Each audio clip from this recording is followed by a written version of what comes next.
We are just one day away from the Illinois primary. Early voting, of course, has been underway for weeks, although many voters like to wait until Election Day to cast their ballots. Yeah, a lot of people do. There are already, though, signs that there will be a low turnout. Political reporter Marian Ahern is here now, and we've got questions for you, starting with, why do you think there'll be such a lackluster turnout? Yeah, they're already reporting they're concerned about that. Let's face it, the presidential race, it is already certain, so there's no marquee race at the top to energize voters.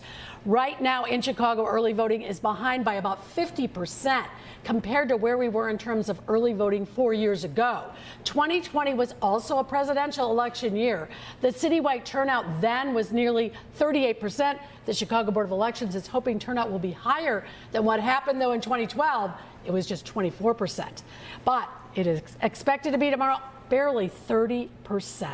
Some voters do not like to declare their party, and in a primary, you must say which ballot you want. You have to pick one or the other. And I know, okay, maybe not some big energizing races here, but if you haven't registered to vote and you want to, can you do so tomorrow? You absolutely can go to a poll and vote tomorrow. What you're going to have to do, you can register, but you must bring 2 forms of identification. And yes, you still have to declare whether you want a Republican or Democratic ballot. The only way you escape declaring your party, if you want to vote for or against a referendum issue, then you'll receive a nonpartisan ballot. But that will be the only question that will be on your ballot. Okay, interesting. Now, the Cook County State's Attorney's race is one. That's a big one. It's probably the biggest one we've got. And it depends not just on the city of Chicago, like people may think, but suburban voters will count in this fact. How do you think they're going to factor in? And there's going to be a huge factor in this race, city versus suburbs. The race between Clayton Harris and Eileen O'Neill Burke. 4 years ago, there were 3 Democrats. Now with just 2, the suburbs play a bigger role.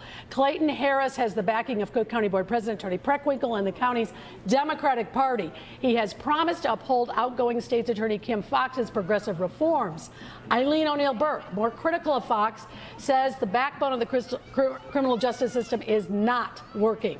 So will voters say turn the page away from Foxx or keep the reform movement alive? The sense is the suburbs will be stronger for O'Neill Burke, but we're just going to have to wait and see. Back to that issue we talked about at the beginning. Turnout. Yeah. And it's like Florida, turnout. Is that your? Absolutely. Okay. I'm going to bring my little whiteboard. Perfect. There you go. Perfect. Thanks, Marianne. Of course. Thank you very much.